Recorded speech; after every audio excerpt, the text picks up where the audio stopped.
Welcome to our YouTube channel S K Gyan world. आप सभी का आपके अपने YouTube channel S K Gyan world में स्वागत है। तो चलिए आज हम लोग हिंदी के शानदार प्रश्न को करने वाले हैं। ये सभी प्रश्न आपके परीक्षाओं में दिखेंगे और ये काफ़ी महत्वपूर्ण है। ठीक है, तो प्रश्न को स्टार्ट करते हैं। उससे पहले आपको बता दें ये सभी ऑब्जेक्टिव प्रश्न है। आपको कुल कितने प्रश्न मिलने वाले हैं तो देखिए, कक्षा 10 का है भारत से हम क्या सीखे। यहाँ पे जो प्रश्न है उसको हम लोग देखेंगे। सभी प्रश्न ऑब्जेक्टिव है। ठीक है, चलिए स्टार्ट करते हैं। सबसे पहले प्रश्न को आप पढ़ेंगे। कुल कितने प्रश्न होंगे शायद देख लेते हैं एक बार। 30 प्रश्न है शायद। चलिए देखते हैं प्रश्नों को। बहुत ही शानदार सेशन है, छोड़ना नहीं आपको एक भी प्रश्न को। सभी प्रश्न को आप अच्छे से देखेंगे और इसका आंसर ध्यान में रखेंगे, क्योंकि ये बुक पोर्शन का सवाल है, ग्रामर तो है नहीं। चलें, मैक्स मूलर को वेदांतियों का वेदांती किसने कहा, है ना। तो इसका जो आंसर सही आंसर होगा ये चले जाएगा स्वामी विवेकानंद के साथ। Option B is right answer. मतलब ये कि मैक्स मूलर को वेदांतियों का वेदांती किसने कहा, तो स्वामी विवेकानंद ने कहा। Right answer is option B. Next question, दारिश नामक सोने के सिक्के से भरा घड़ा किसे मिला था। दारिश नामक सोने के सिक्के से भरा घड़ा जो है किसे मिला था। Option Haeckel, hackers, Warren Hastings. तो इसका जो सही आंसर जाएगा वो वारेन हेस्टिंग्स के साथ जाएगा। चलें, क्वेश्चन 3 देखिए, मेघदूत नामक पुस्तक का जो है अनुवाद मैक्स मूलर ने किस भाषा में किया था। तो ये ऑप्शन देख लीजिए, ग्रीक भाषा, लैटिन भाषा, हिंदी भाषा और एक ऑप्शन या जर्मन भाषा। तो हमारा जो राइट आंसर होगा वो जर्मन भाषा के साथ जाएगा। Option D is right answer. ठीक है, चलते हम लोग चौथे प्रश्न पे। प्रश्न चौथा क्या कह रहा है देखिए, संस्कृत भाषा और यूरोपियन भाषा का तुलनात्मक व्याख्यान किसने दिया था। इसका जो तुलना किया था वो कौन किया था, तो हमारे मैक्स मूलर जी ने किया था। ये option A is right answer. चलें अगले प्रश्न पे। कठ और केन उपनिषद का अनुवाद मैक्स मूलर ने किस भाषा में किया। तो ये होगा इसका सही आंसर जाएगा आपका जर्मन के साथ। ठीक है, आप इसको ध्यान में रखेंगे। ये सभी प्रश्न काफ़ी महत्वपूर्ण है, छोड़ना नहीं आपको एक भी प्रश्न को, है ना, ताकि परीक्षा में किसी भी प्रकार की परेशानी ना हो। नेक्स्ट, लिप्जिंग विश्वविद्यालय में मैक्स मूलर ने किस भाषा का अध्ययन किया था। लिप्जिंग विश्वविद्यालय यूनिवर्सिटी जिसको आप बोलते हैं, इसमें मैक्स मूलर जी ने किस भाषा का अध्ययन किया था। तो ये किया था किस भाषा का, हिंदी, जर्मन या संस्कृत। तो option C is right answer, Sanskrit का किया था। चले, मजा आ रहा होगा आपको। अगला प्रश्न है, मैक्स मूलर की मृत्यु कब हुई, है ना। मैक्स मूलर की जो मृत्यु हुई वो कब हुई। तो देखिए, मैक्स मूलर की जो मृत्यु हुई थी वह 28 अक्टूबर 1900 ईस्वी को हुई, है ना। 28 अक्टूबर 1900 ईस्वी को, ध्यान रहे। 1900 एक और है, 24 है, लेकिन 28 को हुई थी। नेक्स्ट प्रश्न को देखेंगे, पारसियों का जो पारसियों के धर्म का नाम क्या है। तो पारसियों का जो धर्म है ये जराथुस्त्र धर्म है। ये जैन बौद्ध तो जान ही रहे आप। जनरल कनिंघम का संबंध किससे है। जनरल कनिंघम का संबंध किससे है, पुरातत्व से होगा। ये देखिए, इसका ऑप्शन नीचे दिखेगा आपको। पुरातत्व समझ रहे हैं ना, नीचे से खुदाई जो करते हैं, इतिहास के बारे में जो पता लगाते हैं, ये होगा जनरल कनिंघम। नेक्स्ट जो हमारा प्रश्न है, 172 दारिश नामक सिक्के का घड़ा कहाँ मिला था। देखिए, ये मिला हुआ था कहाँ, वाराणसी में, जिसको वाराणसी कहते हैं आप। नेक्स्ट, महारानी विक्टोरिया ने नाइट की उपाधि किसे प्रदान की थी। तो महारानी विक्टोरिया ने नाइट की उपाधि जो दी थी वह किन्हें दी थी, मैक्स मूलर जी को। किसको, मैक्स मूलर को। Option A is right answer. Option जाएगा ए के साथ। चलते हैं अगले प्रश्न, नालंदा विश्वविद्यालय कहाँ स्थापित है। नालंदा विश्वविद्यालय कहाँ स्थापित है, तो आप सभी को पता है ना नालंदा के बारे में। यह हमारे कहाँ पे है, ये देखिए नालंदा विश्वविद्यालय। ये क्वेश्चन बहुत फेमस है, आपको एग्जाम में दिख जाएगा। नालंदा विश्वविद्यालय कहाँ स्थित है, तो इसका सही आंसर होगा बिहार में। आप सभी जानते हैं प्राचीन विश्वविद्यालयों में एक है नालंदा। नेक्स्ट, नृवंश विद्या का संबंध किससे है। तो यहाँ देखिए, वनस्पति विज्ञान से होगा या प्राणी विज्ञान से या मानव विज्ञान से। सबसे पहले आप क्वेश्चन को देखिए एक बार, हाईलाइट हम करते हैं। नृवंश विद्या का संबंध किससे है, तो इसका जो सही आंसर है मेरे भाई, ये सही आंसर जाएगा मानव विज्ञान से। यस, सही आंसर इसका।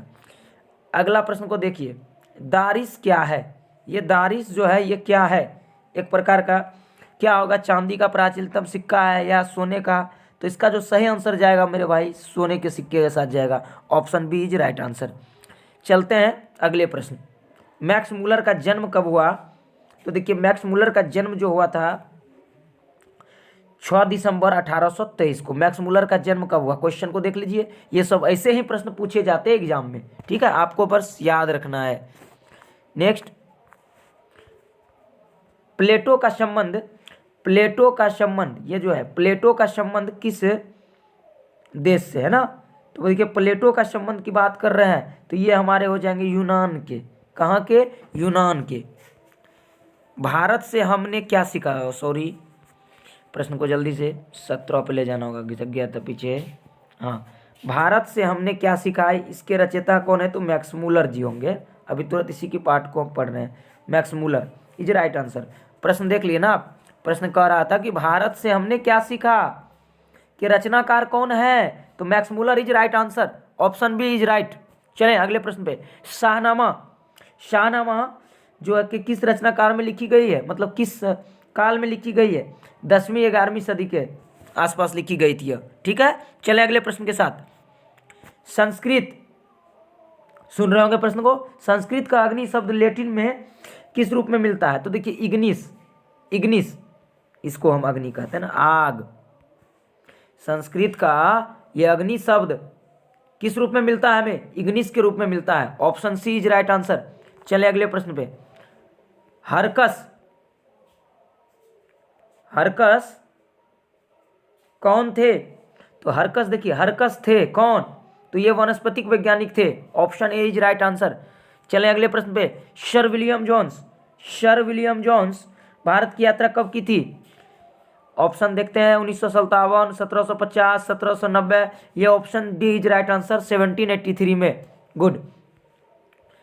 अगले प्रश्न को देखिए, प्रश्न संख्या 22, प्रश्न संख्या 22 की बात कर रहे हैं हम। मुंडा किस देश की जाति है? मुंडा, मुंडा की बात हो रही है। तो मुंडा देखिए हमारे यहाँ भारत, हमारे यहाँ मुंडा जनजाति के लोग रहते हैं ना, आदिवासी। नेक्स्ट कितना प्रश्न होगा? 22 कर चुके हैं हम। 23 में आइए, सभी देखेंगे ध्यान से। प्रश्न संख्या 23 को, भारत से हम क्या सीखे? इस पाठ के नए, इस पाठ में नए सिकंदर विशेषण किसके लिए प्रयुक्त हुआ है? तो देखिए सर, इसका जो होगा अंग्रेज युवा अधिकारियों के लिए।